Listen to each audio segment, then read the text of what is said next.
The National Assembly for Wales is now in session, and the first item this afternoon are questions to the First Minister. And question 1, Antoinette Sandbach. Presiding Officer, will you make a statement, First Minister, on the due diligence process employed by Finance Wales when awarding loans to companies? Well, Finance Wales is a subsidiary of the Welsh Government and operates at arm's length, so individual investment decisions are therefore a matter for Finance Wales. Well, as you said, First Minister, they are a subsidiary of Welsh Government. And last week in the business statement, I raised the issue of a company called Ex-Wavia, which received money from Finance Wales in May to roll out broadband in North Wales, amongst other areas. It's gone into administration less than 6 months after the receipt of those sums, meaning that a £600,000 loan from Finance Wales has been written off and that money lost to the Welsh taxpayer permanently. So what safeguards are you proposing to put in place to make sure that this doesn't happen with other companies that may have been in receipt of loans in a similar way? We would expect Finance Wales, of course, to look to recoup any monies that they have loaned to companies, but it is inevitable that not all businesses will succeed. It's impossible for Finance Wales to be 100% sure that every single business that it supports will be wholly successful. That's the nature of business. What they need to do, of course, as they have done, is put in place reasonable safeguards, in particular, of course, the proper pursuit of due diligence. On this one occasion, I'm aware that officials remained in regular contact with the company while a trade sale of the business was being pursued. And now, of course, Finance Wales need to determine whether any or part of the loan can be recouped. Mike Hedges. Thank you, Presiding Officer. Is the role of Finance Wales to lend top-up to developments after bank loans rather than compete with bank lending? And is it inevitable that some loans will fail unless all they do is back certainty, which means very few small businesses and new businesses will get any money? Well, if they only backed certainty, then they would not be serving their purpose. The idea of Finance Wales, of course, is not to compete with the banks, that much is true. It lends to businesses alongside banks in a complementary way or as a gap funder. On other occasions, it may invest in a business which has been turned down by a bank, but it is in the nature of the work that Finance Wales do that there will be occasions when businesses fail. All financial institutions run that risk. Nobody can be absolutely sure that every investment will receive a return, but what is important, of course, is that the due diligence procedure is in place and that the vast majority of businesses that are helped in this way do then go on to become a success. Alan Floyd Jones. Diolch yn fawr. Yn dilyn cwestiwn Antoinette Sandbach, mae etholwr i mi wedi gwneud cwyn am yr un benthyciad oherwydd yn ôl i dystiolaeth mi roedd hi'n wybyddus o fewn y busnes yna bod y cwmni arbennig yna mewn trafferthion cyn i'r benthyciad gael ei roi. Ond llai ddim wneud unrhyw sylw ar y manylion hynny, ond dwi'n credu bod o'n briodol bod y Llywodraeth felly yn dod ag adroddiad ar yr achos arbennig yna, achos nid sôn dyn ni am arian bach, dyn ni'n sôn am arian sylweddol iawn ac arian sylweddol cyhoeddus. Ac yn ychwanegol at yr achos hwnnw, anewch chi sicrhau bod yna adroddiad blynyddol yn dod gan Cyllid Cymru sydd yn datgan yn glir beth ydy sefyllfa nhw dros y flwyddyn flaenorol felly, ac yn esbonio'n union beth ydy tacteg nhw a pa mor llwyddiannus maen nhw wedi bod yn y gwaith gwerthfawr maen nhw yn ei gyflawni. Wel, materion ni Gyllid Cymru wrth gwrs yw rhain, ond fe ysgrifennau i'r aelod a hefyd i'r aelod ar yr ochr go o'r siambr gyda mwy o fanylion ynglŷn â beth sy'n gallu cael ei ddod yn maes cyhoeddus. A na'n wrth gwrs unwaith bydd mwy o fanylion gyda ni ynglŷn â'r cwestiynau mae'r aelodau wedi gofyn. Question 2, Ellen Jones. A wnaeth y Prif Weinidog ddatganiad am flaenoriaethau Llywodraeth Cymru ar gyfer buddsoddi mewn cefnffyrdd yn y gorllewin? Wel, byddwn yn cyhoeddi yn cynllun trafnidiaeth cenedlaethol newydd mwyn ymgynghori arno cyn diwedd y flwyddyn, a bydd yn gosod ein blaenoriaethau ar gyfer gwella sailwaith trafnidiaeth yng Nghymru. Prif Weinidog, un o'r prif flaenoriaethau i fusnesau a phobl yng Ngheredigion yw i sicrhau gwell cysylltiadau rhewlydd o Geredigion i'r M4.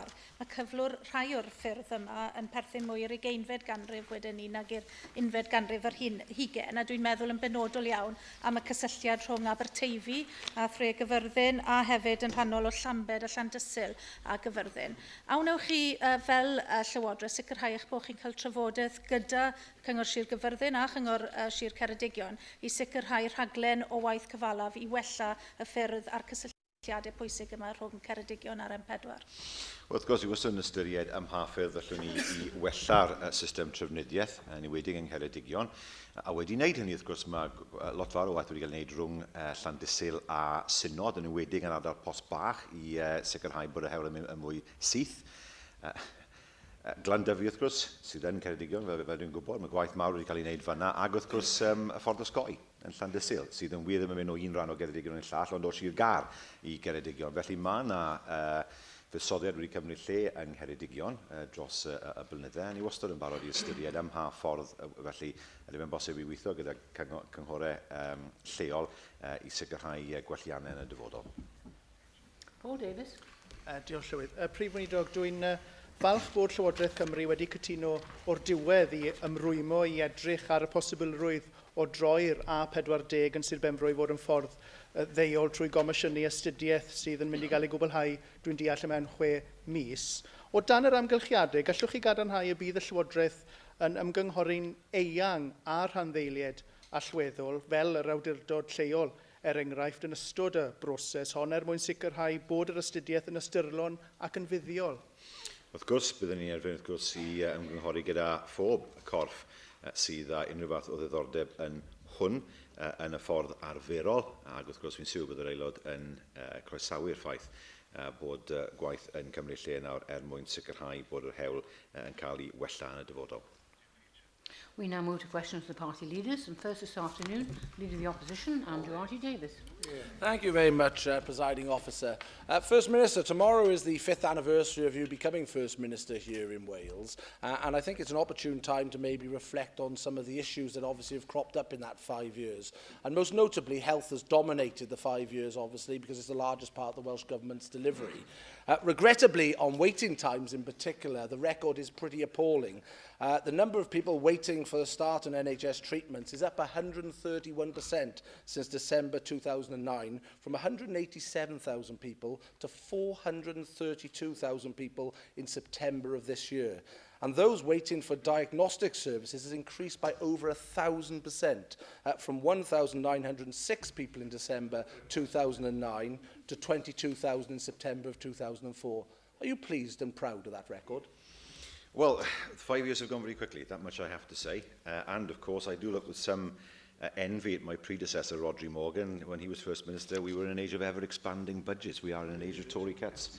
Now, that is the issue, and we have to manage with them. He is right to question, of course, the issue of health, and we do recognise that there are areas of the Welsh NHS where there is great pressure. Of course, we did announce last week that 70 million would be set aside now to deal with those pressures, and the Health Minister will be making a statement very soon describing how that money will be allocated to those areas of greatest pressure. But I have to say that the challenges that he has outlined are true of the NHS across the whole of the UK. It's certainly not the case that somehow in England things are massively improving because there are no challenges there. There are challenges there as well. We, of course, will target resources to those areas of greatest pressure, and we intend to do so over the course of the next few weeks and months. First Minister, I noticed you didn't spend any time explaining the real issue here, which is the explosion in those waiting times. Yes, of course, there are pressures across the United Kingdom in all health services, and I think that's across the world, in fairness. But the figures I just put before you, over 1,000% increase in diagnostic waits, surely is completely unacceptable. And we know why the bulk of those waits have built up is because of the devastating cuts that your government instigated at the start of this fourth Assembly. Now, we welcome the additional money, albeit it's very late in the day that you've come round to that thinking, and the budget this afternoon hopefully will allocate that money into the health service. But one thing you could do today, and your colleague in Westminster, Andy Burnham, has announced, is the adoption of a cancer treatments fund here in Wales. Now, I questioned you on this last week, and in fairness, you engaged in the discussion, but you said you were unaware of the additional monies that might be coming. We now know that there's £125 million in Barnet consequential, of which 70 million you are saying is going to be allocated to the NHS. Is Andy Burnham right and you wrong for not instigating a cancer treatment fund here in Wales? Well, Andy Burnham doesn't have the responsibility for Wales. I do, as does Mark Drakeford. Now, He is, as I say, he is right to point out that there have been difficulties in parts of the NHS. Diagnostics is one area. That's why we look to allocate money to the area of greatest pressure, and diagnostics is one area where that's been done, and we expect to see those figures improve over the next, well, they are improving, over the next few months. But he should look carefully at what's being proposed by Andy Burnham. It is nothing like the current cancer drugs fund that exists in England, nothing like it. It is a scheme that goes beyond what already exists. My view is the same as it was last week. I would not want to see a situation where patients were treated inequitably. The problem is this, isn't it? If we say that cancer should be treated as a special case, what then of people who've had strokes, or heart disease, or multiple sclerosis, or rheumatoid arthritis? Should we then ring-fence all the available drugs for them? Because those are all conditions where new drugs come onto the market, where they are looked at by NICE. Why treat cancer differently to people with other conditions? But let's go through some of the figures for Wales. Spending in cancer care in Wales is at a record high. The latest figures show we spend £10 more per head on cancer treatment in Wales than in England. And also, can I say, we spend more per head in Wales on drugs that are available through the Cancer Drugs Fund in England. So we already spend more than England, even with the Cancer Drugs Fund. And so really what the Cancer Drugs Fund is doing is plugging a gap that's been created in the first place. We know that a greater proportion of cancer patients in Wales are treated within target times than is the case in England. We know that cancer treatment satisfaction levels in Wales are extremely high. We know that independent organisations, such as Cancer Research UK, such as the King's Fund, journals such as the British Journal of Cancer, have questioned the Cancer Drugs Fund and questioned its efficiency. It seems to be nothing more than a political fund and not one that's designed truly to help the greatest number of patients. First Minister, I had thought that the Labour Party was a one-nation Labour Party these days, and when you look at the writings of Owen Smith, the Shadow Secretary of State, obviously, he does believe in that one-nation philosophy. You clearly don't. When you look at what Andy Burnham is proposing in London today in his speech, obviously I do worry somewhat slightly because it replicates what we talked about only last week in First Minister's question time, which was a cancer treatments fund. Now, you've got the money, First Minister, from the Barnett consequentials. It's entirely your prerogative as a government to decide how you allocate that money. But will you not deliver an early Christmas present to the many thousands of patients, clinicians and cancer staff who could benefit from an allocated fund that would deal specifically with new cancer treatments here in Wales and actually put us on a par with the other parts of the United Kingdom that have best practice? If we were on a par with England, then our waiting times would be longer. If we were on a par with England, we'd be in a situation where our LHBs would be going bankrupt.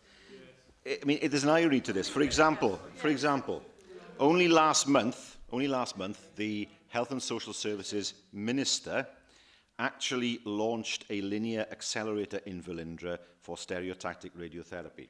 In their press release, the party opposite demanded that should be done, not realising it's already been done, and it was done last month.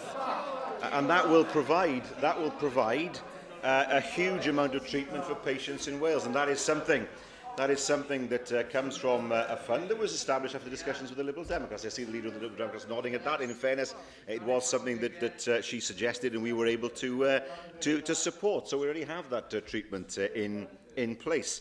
And, of course, we're going to invest in a brand new cancer centre, a world-beating cancer centre in Velindre. That's an investment of over £200 million.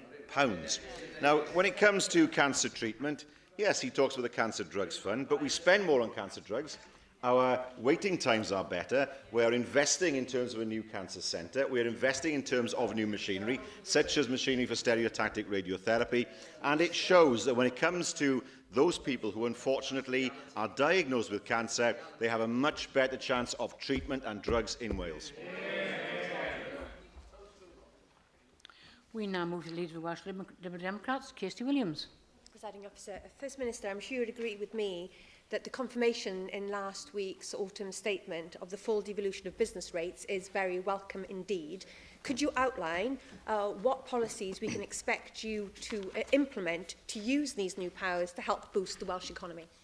Well, as the Leader of the Liberal Democrats knows, this is something that the Economy, Science and Transport Minister has been looking at very intensely. The Business Rates Panel has already been set up to consider a strategic approach towards future business rates policy. That's chaired by Chris Sutton, who is, of course, the chair of the CBI in Wales. And we are now developing our policy in terms of leading up to April next year when we expect business rates to be devolved. We also have to consider, of course, what the financial implications will be. But certainly, much work has been done. Of course, Professor Brian Morgan's work before that in terms of putting in place a business rates policy that's right for Wales from April onwards. I'm glad to hear, First Minister, that your government is developing policy in this area. 4 years ago, you introduced regulations that meant self-catering accommodation businesses have to demonstrate that they're occupied for 70 days a year or more to be eligible for business rate relief, a situation that is more onerous than across the border in England. Some years, businesses are unable to meet that threshold because of cancellations or other factors beyond their control. When are you going to use the current powers you have to help and offer rate relief to those small self-catering businesses that are the backbone of our tourism industry here in Wales? Well, it's important, of course, that those businesses are able to demonstrate that they're operating as businesses to the level that we would expect in order to get the business rates relief. I've certainly not heard any of them complain to me that this is an onerous problem for them. Yes, it is perhaps something that they have to satisfy, but we have to do that in order to make sure that they can qualify for the rates relief. I'm really surprised, Presiding Officer, that the First Minister says he's never heard anybody complain about this, because in fact your government commissioned a report last year into those regulations because of concerns, which reported in February. In May of this year, your government announced specific measures that would ensure that self-catering accommodation businesses were not unfairly affected. Now, 6 months later, we're still waiting for your government to act on that decision and implement those changes. When can these businesses expect your government to finally act to support them? Well, we look at this, of course, as part of the work that we're doing in the lead up to April of next year. It's right to say these are powers that already exist. I concede that, of course, and I'm sure that this is something the Minister is considering following that report that was commissioned. And these are matters, of course, which I'm sure know that she will report back to the Assembly upon in due course. Leader Plaid Cymru, Liam Wood. Diolch, Llywydd. First Minister, your colleague, the Shadow Secretary of State for Wales, on Sunday said, and I quote, "On analysis of the numbers that were given to us in the autumn statement, Wales would maybe be around £1 billion worse off had we taken responsibility, had we been forced to take responsibility for income tax varying back in 2010.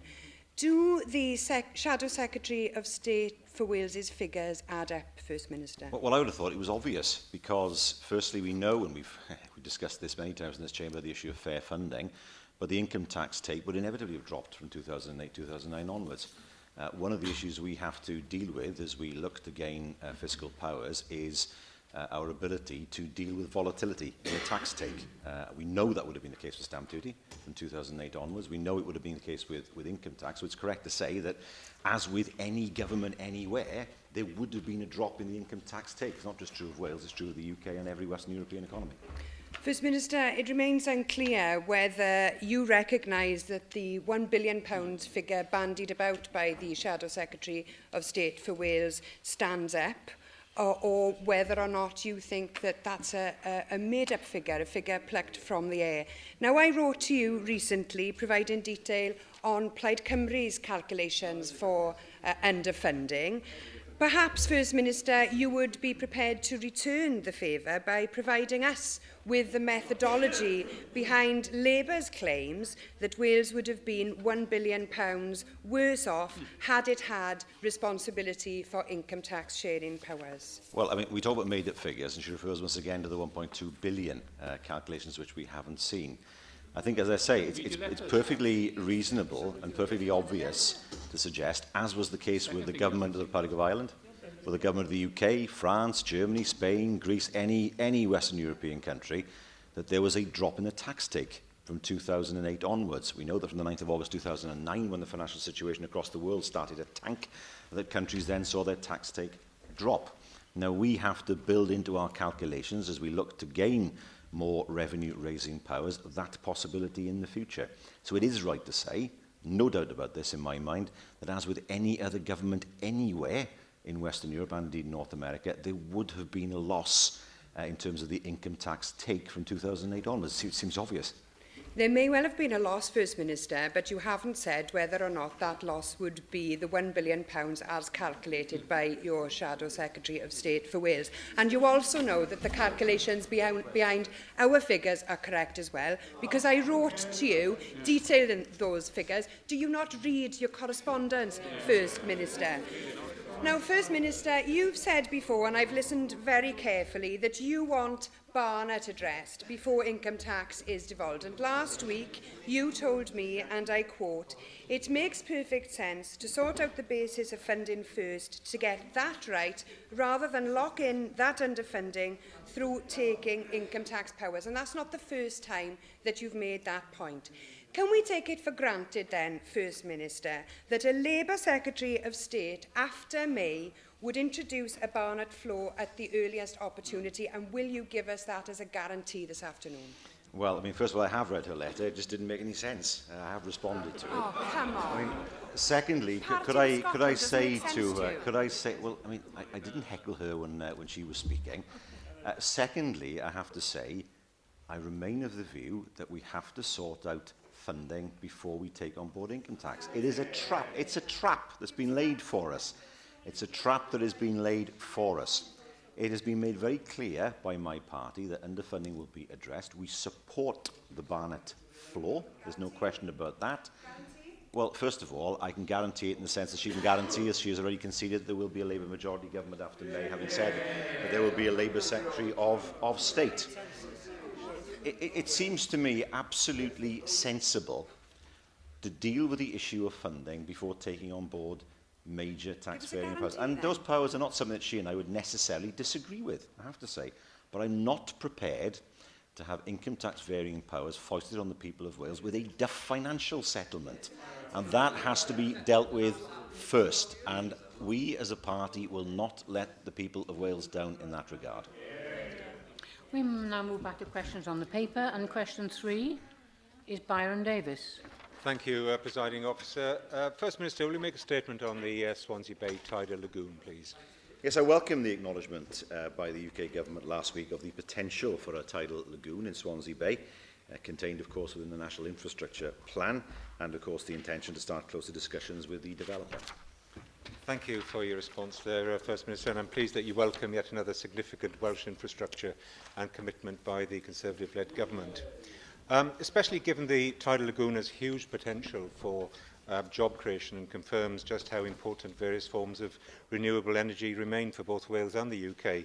Will you now commit, please, your government to playing its role in supporting and ensuring the delivery of the leisure side of the development? This is crucial if Swansea is to realise the benefits from this development, because Swansea needs your full support, given all the planning and support mechanisms for this aspect of the development are, of course, devolved here to Cardiff Bay. Well, the lagoon isn't. We know that. No. But in terms of the other developments, of course we'd want to see the city have the maximising of benefits as a result of the lagoon, and we'll work as hard as we can in order for that to happen. We will do our bit. We'd like to see the UK government do its bit and ensure, of course, that energy consents are devolved in the same way as they are across the rest of the UK. I've said this before. The people of Wales deserve control over their resources in the same way as the people of England, Scotland and Northern Ireland do. So yes, we support the lagoon. We're glad to see that it's in what's described as the National Infrastructure Plan. But again, we come back to this point that the people of Wales should be taking these decisions in order to get the maximum benefit from them. Bethan Jenkins. Prif Weinidog, dych chi'n sôn am y cynllun seilwaith cenedlaethol. Ar adroddiad y BBC, oedd yn dweud oherwydd bod e yn y cynllun hynny, bod posibilrwydd iddo fe ddod ger bron cyn etholiadau San Steffan felly y blwyddyn nesaf. Ai hwn yw'ch dealltwriaeth chi, ac as felly, pa trafodaethau yn benodol ydych chi wedi cael gyda Weinidogion yn San Steffan mwyn sicrhau bod hyn nawr yn gallu cael ei gwthio ymlaen yn sydyn? Wel, wrth gwrs i'r Weinidogion, wrth gwrs datganiad wrth diwetha oedd hwn, cyn ni, wrth gwrs, oedd yna amheuaeth ynglyn â beth oedd barn Llywodraeth y Deyrnas Unedig ynglyn â'r datblygiad hyn. Ond nawr, wrth gwrs, ni'n barod i weithio mwyn sicrhau bod y datblygiad yn symud ymlaen. Mae yna rôl i Llywodraeth Cymru yn y byd cynllunio, gyda rhai o'r pethau cynllunio rownd hwn. Ond wrth gwrs, os mae hwn yn mynd mlaen, ni mae'n sicrhau bod y bydd yn fawr i'r ardal eang. Dim ond y ddinas wrth gwrs, ond bai Abertawe. Peter Black. Thank you, Presiding Officer. First Minister, if I can refine Byron's question, the issue around the lagoon, if it goes ahead, is the developers have said there's quite a lot of tourist potential there. The Welsh Government, of course, already sponsors a stand at the Liberty Stadium.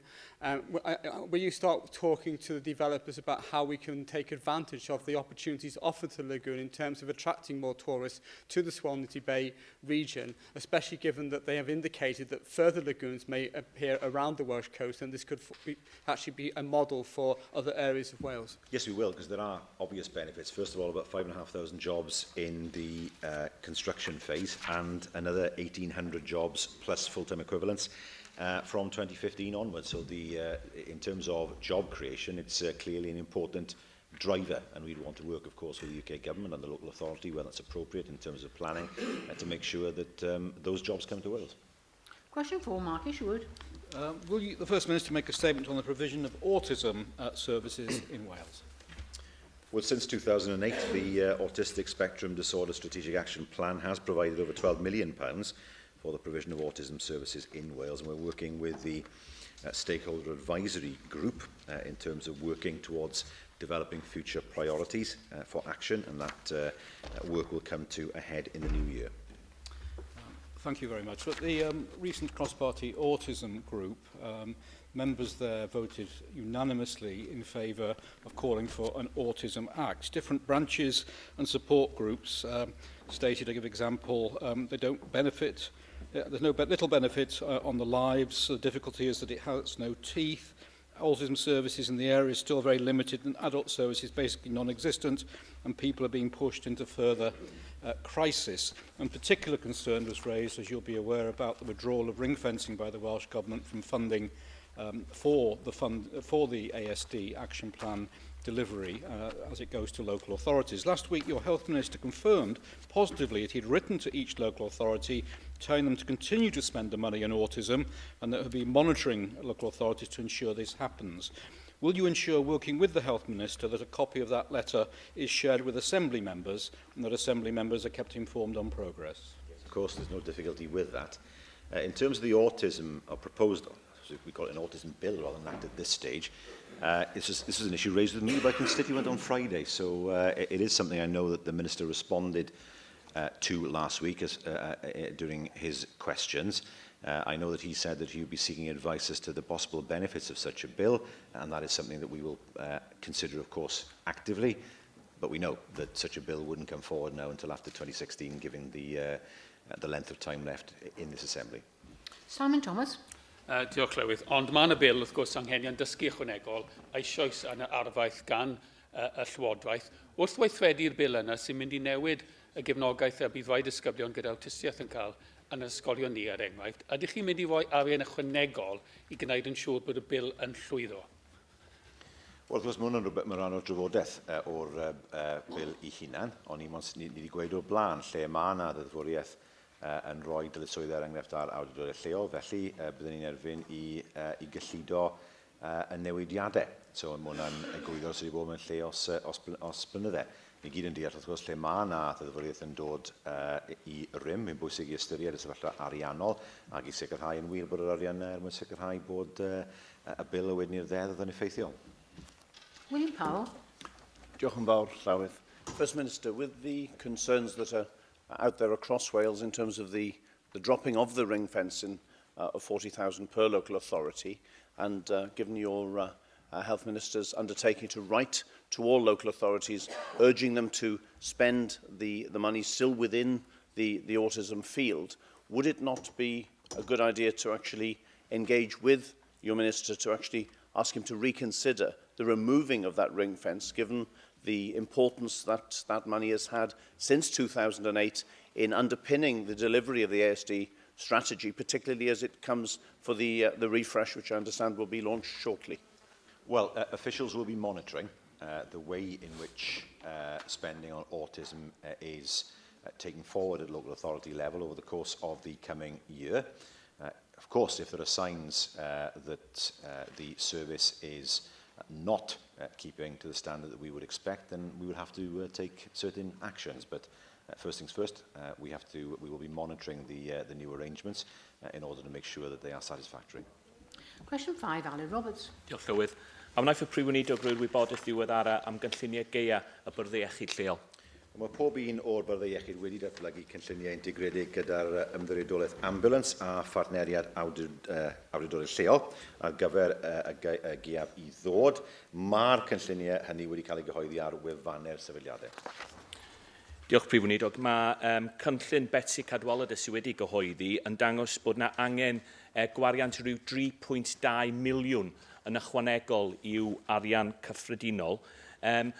Wrth gofio ar y pedwerydd o Dachwedd bod y Bwrdd Iechyd wedi awgrymu bod nhw'n gorwario o ryw 65 miliwn, ydych chi yn ymfodlon bod yr arian ychwanegol yna ar gael o fewn y Bwrdd Iechyd lleol? Mae'n bwysig dros ben bod pob Bwrdd Iechyd yn paratoi i'r GIA wrth gofio'r setliad cyllidol sydd gyda nhw. Mae hwn yn rhan hollol normal o waith unrhyw Bwrdd Iechyd, felly byddwn ni'n erbyn nhw i gallu cyllido unrhyw pwysau byddwn nhw'n trwy'r dros y gaea o'r cyllideb sydd gyda nhw ar hyn o bryd. Darren Miller. Thank you, Presiding Officer. First Minister, the reality is that some health boards simply cannot afford the levels of staffing that they require, particularly in emergency departments. You'll be aware of the fact that Ysbyty Glan-Clwyd in particular has been the worst performing of all hospitals in England and Wales in terms of its emergency department, as recorded in October. Will you confirm that the Welsh Government will step in to support those health boards which are under particular financial pressure, given the demographics and given the geographical challenges in certain parts of the country? Well, we expect health boards to keep within the budgets they've been allocated. That's part of the normal management of resources that they would be expected to demonstrate. They have their winter plans in place. We know that last year those winter plans were effective. We expect the plans this year to be equally as effective. Lindsay Whittle. First Minister, it's not just the health boards who have responsibility to plan for the demands caused by the cold weather. I believe they should be working with local authorities, housing associations, voluntary organisations as well. But can you please ensure that not only the local authorities and those organisations I mentioned are involved, but perhaps more importantly, we could use the media and the social media to reach the vulnerable people who may be at risk at home, not even able to get to the hospitals should the weather turn really severe. They say Wales is a land of twitching curtains. In severe weather, the curtains should indeed twitch. Yes. I mean, he's right. It's not for me to comment on what he said, of course. I don't want to curtain twitchers are a sizable chunk of the electorate. I'm sure that none of us would want to upset them. But the serious point is that we have, of course, historically been a nation of communities where people have looked out for one another. And I would encourage people to continue to do that, to support particularly the elderly and the vulnerable in their street, in their village, in their town. And secondly, of course, I would expect local health boards and local authorities to use social media as much as possible in order to get the message across. We know, of course, that that is now a normal and usual part of any communication strategy. Question 6, David Ellis-Thomas. Diolch yn fawr, Vanessa Glywyd i gofyn i Prif Weinidog sawl gwaith a mae wedi ymweld ar rhanbarthau'r Undeb Ewropeaidd yn ystod y flwyddyn ddiwethaf. Achos y beth yw rhanbarth? Wedi bod i Lundain sawl gwaith, mae'n rhanbarth o'r Undeb Ewropeaidd. Ac wrth gwrs i sawl rhan o'r Deyrnas Unedig, ond tu fas i'r Deyrnas Unedig, wi wedi ymweld a Flandres, wedi bod yn wrth gwrs i Langemark yn ystod beth sicrhau'r cofeb newydd yn ardal Langemark yn Flandres, a es i Frwsel ym mis Mehefin mwyn i gwrdd â Weinidogion tramor gwleidydd NATO. Wel, yn ôl yn effiniad i, Prif Weinidog, mae pob un o'r hynau yn rhanbarthau. A gai bwyso arno felly at y dyfodol i sicrhau bod yna ddatblygiad cryf o berthynas uniongyrchol rhwng i Lywodraeth a'r Llywodraethau rhanbarthol drwy yr gymuned Ewropeaidd, drwy'r Undeb Ewropeaidd, yn arbennig hefyd gyda'r aelod wladwriaethau llai. Mwyn i Gymru fod yn bartner cryfach o fewn yr Undeb Ewropeaidd, yn enwedig yn y blynyddoedd nesaf, ac y bydd pobl Cymru yn dysgu mai dim ond o fewn yr Undeb Ewropeaidd y mae dyfodol iach i Gymru. Wel, cytuno'n hollol dy hwnna, wrth gwrs, ni wedi wario ran allweddol dros y blynyddau yn yr Undeb Ewropeaidd ar lefel hwn yw'r diffiniad, rhanbarthol, yn enwedig fi wedi cwrdd â Llywodraethau Llydaw a hefyd Catalonia, ac wrth gwrs yn dal i siarad gyda bobl sydd dros Ewrop, cynrychiolwyr Llywodraethau fel Flandres hefyd. Yn bwysig dros ben bod llais Cymru yn cael i wrando arno yn Ewrop, a hwnna'n digwydd wrth gwrs trwy'r swyddfa sydd gyda ni ymrysol. Mae Councillor. First Minister, as you know, we hosted a conference outlining the success that Welsh Government has achieved on youth unemployment and also outlining how well received that is in other parts of Europe, looking at the Welsh model as a successful model to emulate in the future. Does the First Minister agree with me that Wales is now really beginning to find its feet within Europe, that its profile in Europe is developing and its reputation is developing? And does the First Minister also agree with me that we have to continue with that sort of work in order to ensure that Welsh Government has a high profile within Europe, within the regions of Europe, that we learn from Europe, and that we also showcase the successes that we're achieving within Wales? Absolutely true, we can learn from each other. It was with some relief this morning when I saw the latest polling that suggests that if there were to be a vote, then people would vote to remain within the European Union. Not enough of a gap to be comfortable, but nevertheless that is given the Eurosceptic propaganda that we see so often. It's unsurprising that the negative voices against the EU should be so strong. But I'm very glad of the fact that we're able to play our full part within the European Union. Very glad, of course, as well to make sure that Wales's voice is heard in the way that I've described earlier. Andrew Archie-Davis. Thank you, Presiding Officer. Obviously, travelling around Europe, First Minister, gives you the opportunity to look at other experiences in other countries.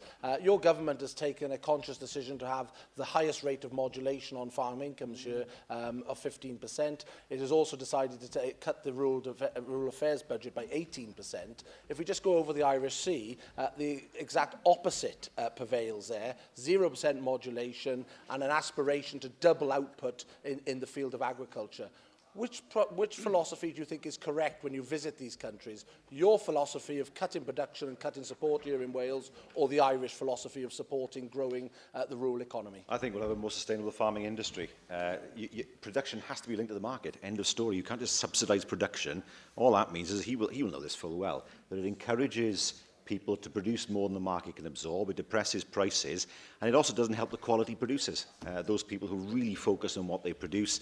Instead, there will be some producers who are producing animals that are of a lower quality than they won't be there at all, actually, if you have production subsidies.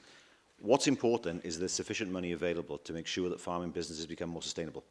And that's why we've taken the decision to make sure that money is available through the Rural Development Plan, that money is available through modulation to help farmers look to the future. In other countries, they've decided to keep on with the old subsidies. That does not make farming viable for the future. And I think what we are doing in the medium to long term will certainly ensure that farming in Wales is on a much more sustainable and sounder footing than will be the case, unfortunately, in other countries. Joyce Watson. Diolch Llawed. First Minister, in the course of your visits across Europe, have you discussed various models of train franchises? We know that lots of train companies that run British franchises, including Arriva Trains Wales, are publicly owned, but by other European countries. 82% of UK voters and even 52% of Tory voters support a not-for-profit model. Yet the Tory transport spokesman says the idea is pure Marxism. Do you agree with me that it is no wonder then that the people of Wales will never again trust the Tories with their railways?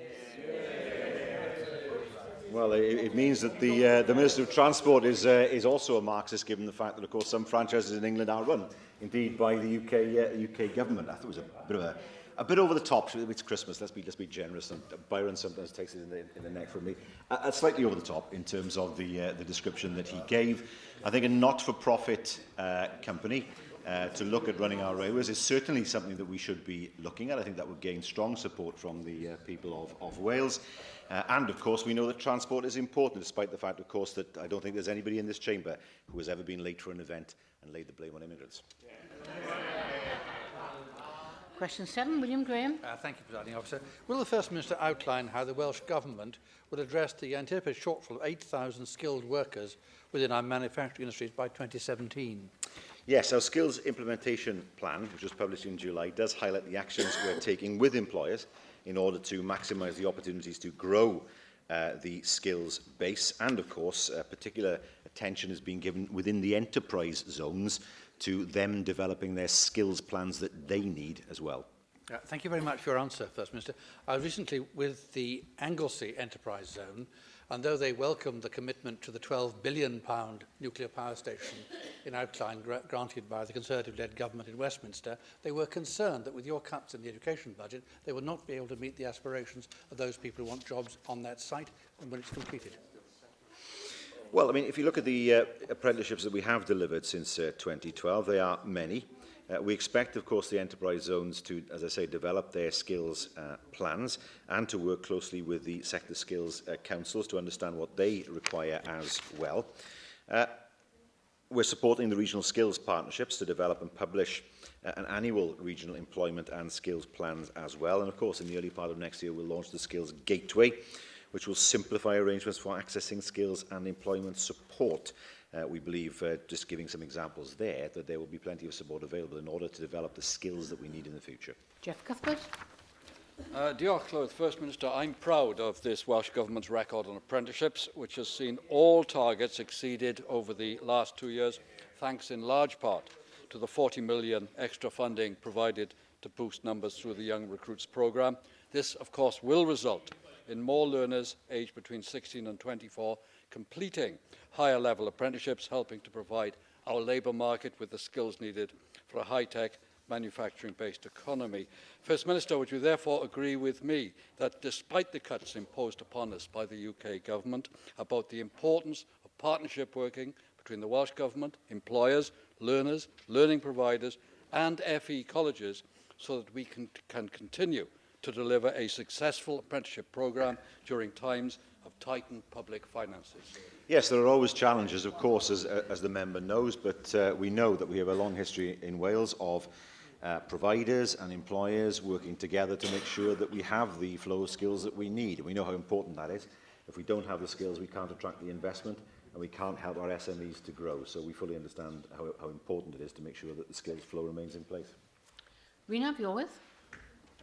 O'r agenda prentisiaethau gafodd ei wthio gan Blaid Cymru a'i dorri gan laddur, mi drawn ni nôl at Ynys Môn. Falle bod Prif Weinidog yn ymwybodol o sylwadau gan Gyngor Sir Ynys Môn sydd wedi datgan nifer o bryderon ynglyn â sawl agwedd o ddatblygiad Wylfa yn cynnwys yr arafwch gan Horizon i ddatblygu map manwl o ba sgiliau fydd ei angen pa bryd fel rhan o'r datblygiad yna. Mae rhain yn bethau dwi wedi bod yn rhybuddio amdanyn nhw ers tro hefyd. Pa bwysau all y Llywodraeth i roi ar Horizon i sicrhau bod y map manwl yna o anghenion sgiliau yn cael ei ddatblygu yn gynhwysfawr ac ar frys mwyn sicrhau bod Wylfa, os yn digwydd lles pobl Ynys Môn? Wel, byddwn ni'n erbyn Horizon i wneud hwn, ta beth, rhywbeth byddwn bwysig i nhw i sicrhau, mwyn sicrhau bod y sgiliau ar gael yn lleol. Mae rhaid fi weid, wedi siarad y coleg Menai, coleg Menai, 5 mlynedd yn ôl bron i'r dydd heddi, a nhw'n meddwl am y sgiliau pryd ni bydd eisiau ar Wylfa. So fi'n gwybod y coleg ei hunan wedi bod yn gweithio yn fanwl mwyn sicrhau bod nhw yn gallu cynnyddu'r sgiliau bydd eisiau yn Wylfa. Ond byddwn ni'n erbyn wrth gwrs i Horizon i sicrhau bod yn rhoi mwy o fanylion i'r coleg lleol mwyn bod y coleg hynny gallu sicrhau bod nhw'n gallu sicrhau bod y sgiliau ar gael i Horizon. Ellen Parrott. Diolch, Llywydd. First Minister, I was delighted that funding for 5,000 apprenticeships places were protected by our budget agreement. But while there's been a lot of focus on young recruits and youth programmes, it is still the case that for the over 50s in Wales, you are more likely to die in the next year than get a new job in the next year if you are unfortunate enough to lose your work. How is the Welsh Government ensuring that older members of the workforce have access to the training and skills development that they need as well?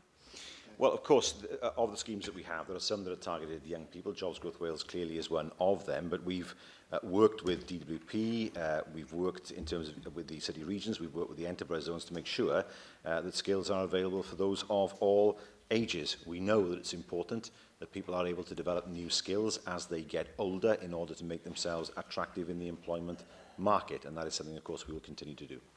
Question 8, Anne Jones. How will the Welsh Government monitor the impact of winter disruption on emergency service workers, please? Well, we'll maintain close contact with the emergency services and with the local resilience forums to monitor the effects of winter on all aspects of public service delivery. Thank you very much for that. And as we approach the Christmas time, I suppose it's incumbent on all of us to just spare a thought for those people who will work Christmas Day, Christmas Eve, Christmas Day, Boxing Day, either in the health service, the ambulance, the police, the fire service, but also the volunteers from the Mountain Rescue and from the RNLI, and people like that who may respond to a call out on Christmas Day as we're all sitting down, hopefully with families and having a rest. So what will you do, First Minister, to make sure that we do pay tribute to those people? Will you join me in paying tribute here and now to those people who will be keeping us safe over the Christmas period? And how will we monitor whether the strain of emergency service workers who may also then have to come down to the flu vaccinations, how can we provide for them to ensure that they keep us safe? Well, I'm sure that all members would wish to join the member in paying tribute to those who will be working over the Christmas period. Never easy, of course, particularly for those with families. We know that without them, the health service, the fire service, mountain rescue, the ambulance service, and many of the services would not be able to function without their dedication. Of course, we always monitor the LHB's winter plans and the effect of winter upon those plans. And we would, of course, continue to monitor the effect on all emergency services and beyond in order to make sure that if there are any lessons that can be learned in any one winter, that they are applied in winters to come. Angela Burns. Thank you, Presiding Officer. And Anne Jones makes an absolutely excellent point. But of course, winter pressures apply throughout the whole of the winter season. And I worry that in Carmarthen, West and South Pembrokeshire, we are approaching a perfect storm throughout this winter because we have an A&E Withybush where we no longer offer paediatric care 24 hours 7. Yep. We have an A&E Withybush that is already under immense pressure. Yep. So we're going to have more and more ambulances going from Withybush up to Glangwili. Glangwili itself will be under more pressure. The staff there will be under immense pressure, both in the ambulance service and at both respective hospitals. And I wondered what the Welsh Government is going to be able to do to mitigate that, given that we are having such a hard time making ambulance response times in Carmarthen, West and South Pembrokeshire. 84 minutes, one of my constituents had to wait for an ambulance not very long ago. And as we know, in the winter, more people get more ill more quickly, children have more accidents, and I think that, as I said earlier, this is a perfect storm brewing, and I'd like your assurance, First Minister, that you're going to keep tabs on this because of pressure to staff, the pressure to the services, and of course the pressure it puts on the people who use this service. Well, we know that people's fears over the Withybush A&E were allayed last week. The A&E will be there, of course, and will be there through the winter at the level that people would expect. And as with any hospital, we would expect people to go to the hospital that has the expertise to treat them in the same way that if somebody receives a head injury in Bridgend, they would end up in the UHW. If somebody has been affected by burns in Bristol, they end up in Morriston. So we would expect people to be taken to the right hospital for specialist treatment. That much is true. But of course, the A&E in Withybush, we would expect to be able to cope with winter pressures, as with Glangwili, as with Bronglais, and Hywel Dda, of course, will have put plans in place in order to deal with that. Lle Griffith. Diolch Llywydd, a pan i ni sôn am weithwyr, wrth gwrs, yn y gwasanaeth bris, mae nifer ohono ni, dwi'n siŵr, yn rhannu rhwysedigaeth bod parafeddygon amal iawn yn sownd mewn ambulances tu allan i unedau damweiniau. Mae yna, wrth gwrs, adroddiadau wedi bod am y sefyllfa'n Wrecsam Meilor yn yr wythnos diwetha. Ond i ni gyd hefyd yn croesawu, wrth gwrs, bod Betsi Cadwaladr bellach yn mynd i ddarparu 30 o weliau ychwanegol yn y Meilor i ddelio gyda rhai o'r pwysau tymorol yma. Onid yw hynny mewn gwirionedd yn gyfaddefiad bod ni'n gamgymeriad yn bod ni wedi colli cymaint o lai yn ysbytau cymunedol ni yn yr ardal honno dros y flwyddyn diwetha? Mae'n gymleth beth sy'n digwydd yn adran damweiniau a gyflwng. Y peth gyntaf yw, bron yn amhosib i'w bod faint sy'n mynd i ddod mewn. Fi wedi gweld yr adran lleol yn ysbyty lle mae wedi bod yn orlawn ar nos Sadwrn, a fi wedi gweld y neb na ar nos Sadwrn. Mae'n jyst yn anodd i wybod pwy sy'n mynd i fod na. Mae hwnna'n neud yn anodd wedyn i drial sicrhau bod y gwasanaeth yna fel bydd y bobl yn erbyn. Yn ail, wrth gwrs, ni'n gwybod bod, ni'n dal i fod yn wir, bod yna lawer o bobl yn mynd i adran damweiniau, a dys dim eisiau. A wedi siarad gyda doctorion lleol sydd wedi gweud na, bod yn opsiynau eraill iddyn nhw. Ond beth sy'n bwysig yw bod awdurdodau, bod byrdde iechyd lleol yn gallu sicrhau bod bobl yn gallu mynd trwyddo ar adran mor gynted sy'n bosib mwyn sicrhau bod yr ambulances ar gael i fynd wedyn ni i rywle arall. Thank you, First Minister. We now move to item 2, which is the business statement.